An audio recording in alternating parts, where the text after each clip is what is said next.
अपने पसंदीदा शो के फुल एपिसोड देखने के लिए अभी डाउनलोड करें दंगल प्ले ऐप।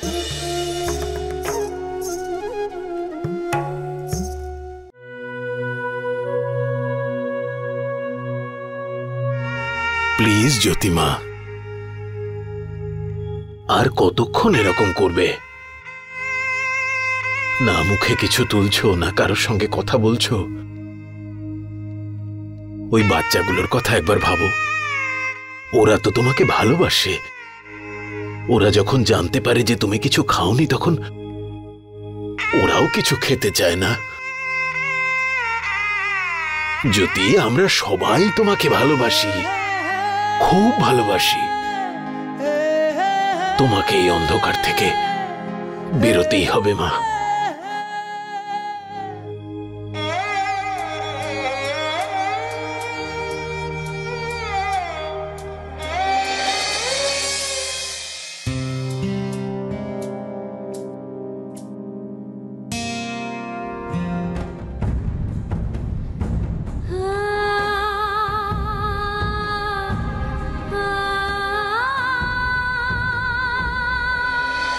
সকাল থেকে কিচ্ছু খায়নি, কারোর কথা শুনছে না তোমার কথা ছাড়া।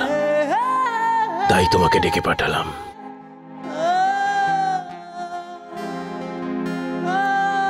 তুমি তো সকালে আমার কথা শুনলে, তাহলে এখন খাচ্ছ না কেন তুমি?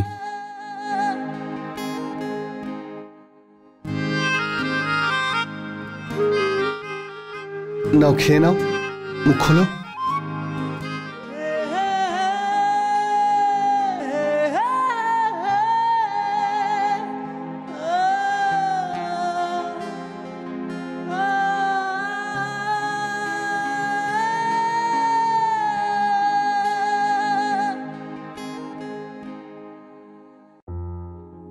শাবাশ মা, শাবাশ।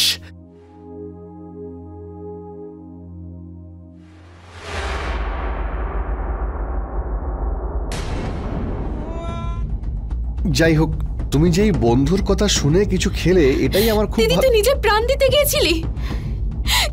কেন করেছিলি এরকম? বল, উত্তর দে আমাকে। কেন দিদি, কেন করলি? তুই তো আমাকে খুব ভালোবাসতিস, তাই না? আমার কথাও ভাবলি না একবারও তুই? তোর যদি কিছু হয়ে যায় তাহলে আমি কোথায় যাব, কি করে বাঁচব? আর তোর আর আমার দুঃখ তো একই রকম। মরলে যদি দুঃখ কমে যায় তাহলে তো ঠিক আছে, আমিও তাহলে মরে যাই। একবার তো অনাথ হয়ে গেছি,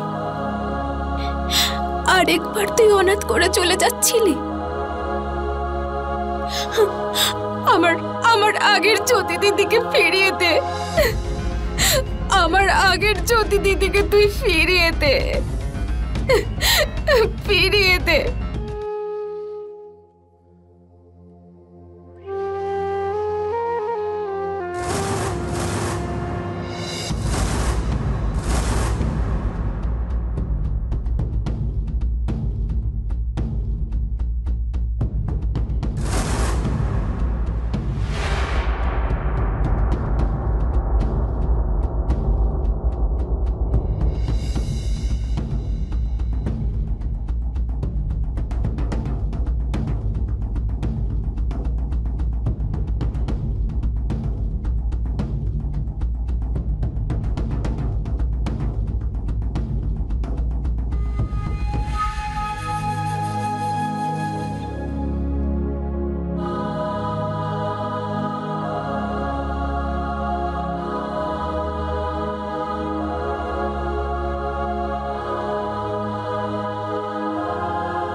আরে সুধা হঠাৎ এভাবে কোথায় যাচ্ছে?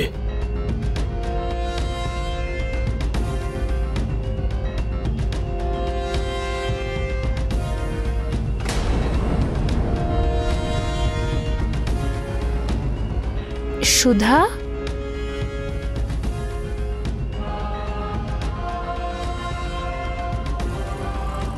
সুধা, সুধা,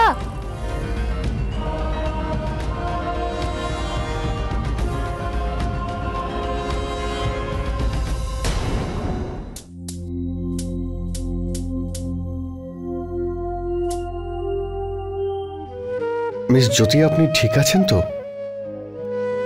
আই রিয়েলি ডোন্ট নো যে সুধা কি করে জানতে পারলো আপনি সুইসাইড করতে চেয়েছিলেন, কিন্তু ও এত তাড়াতাড়ি চলে গেল কেন? Is everything okay? শচীন। হ্যাঁ, কে? হ্যাঁ, আমি কল্পনা। ও, আসুন আসুন। আপনি কি এখানেই ছিলেন যখন সুধা এসেছিল ওর সাথে দেখা করতে? হ্যাঁ, আমি এখানেই ছিলাম, কিন্তু আমি বাইরে গেছিলাম। আমার মনে হয়েছিল ওরা দুই বোন আমার সামনে কথা বলতে হয়তো অকওয়ার্ড ফিল করতে পারে, সেই জন্যে। কিন্তু আপনি কেন জিজ্ঞাসা করছেন?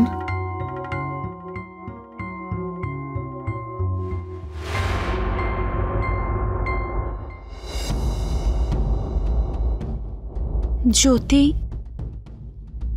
আমি তোমার রুম থেকে সুধাকে বাইরে যেতে দেখলাম। অনেক আপসেট লাগছিল ওকে দেখতে। তোমার এই অবস্থা দেখে ওর কি অবস্থা হবে একবার ভাবো। তোমার সুধার উপরেও একটু মায়া হচ্ছে না?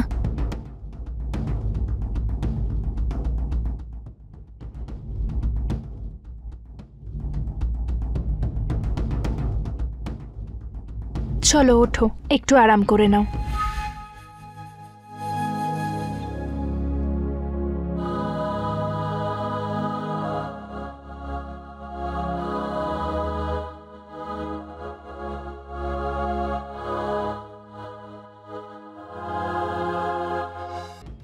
চোখটা বন্ধ করো, ঘুমানোর চেষ্টা করো।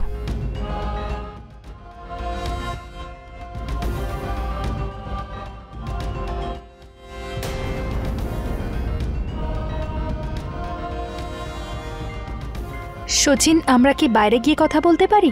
হ্যাঁ, নিশ্চয়ই। হ্যাঁ,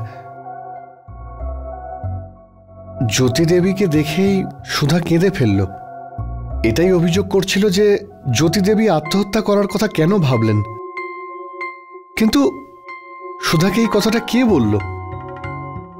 আরে কিছুক্ষণ আগে অজান্তে আমার মুখ থেকে বেরিয়ে গেছে, তারপর আমি দৌড়ে এখানে চলে এলাম। I am sorry Sachin. আর আমি আপনাকে এটাই বলেছিলাম যে জ্যোতির পরিবার যেন কিছু না জানে, কিন্তু আমি নিজেই। আরে না না, আপনার সরি বলার কোনো প্রয়োজন নেই। ওর এরকম কন্ডিশন দেখে আপনার কি অবস্থা হচ্ছে আমি বুঝতে পারছি। Even I am trying my best, কিন্তু আমার কোনো চেষ্টাই সফল হচ্ছে না। একটু সময় লাগবে শচীন। এটা সত্যি যে সময়ের সাথে সাথে সব দুঃখ মুছে যায়, কিন্তু গভীর ক্ষত সারতে অনেকটাই সময় লেগে যায়। প্রথমবার, জানেন, প্রথমবার আমার নিজেকে এত অসহায় মনে হচ্ছে। আমি বুঝতে পারছি না আমি কি করব যাতে জ্যোতি ওর সব দুঃখ ভুলে যায়। আপনি যেটা করছেন সেটাই করুন, কিন্তু কম হলেও জ্যোতির উপর আপনার কথার প্রভাব পড়ছে। আপনি তো জানেনই যে জ্যোতি সব থেকে বেশি দুঃখ এতেই পেয়েছে যে ওর নিজের কেউই নেই।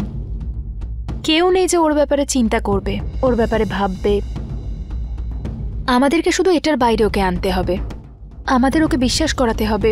কিছু লোক যদি ওর কথা না ভাবে তাতে কি হলো? এরকম লোক অনেক আছে যাদের কাছে জ্যোতি খুব ইম্পর্টেন্ট, আর এদের জন্যই জ্যোতিকে ডিপ্রেশন থেকে বাইরে আসতে হবে, নতুন করে বাঁচতে হবে।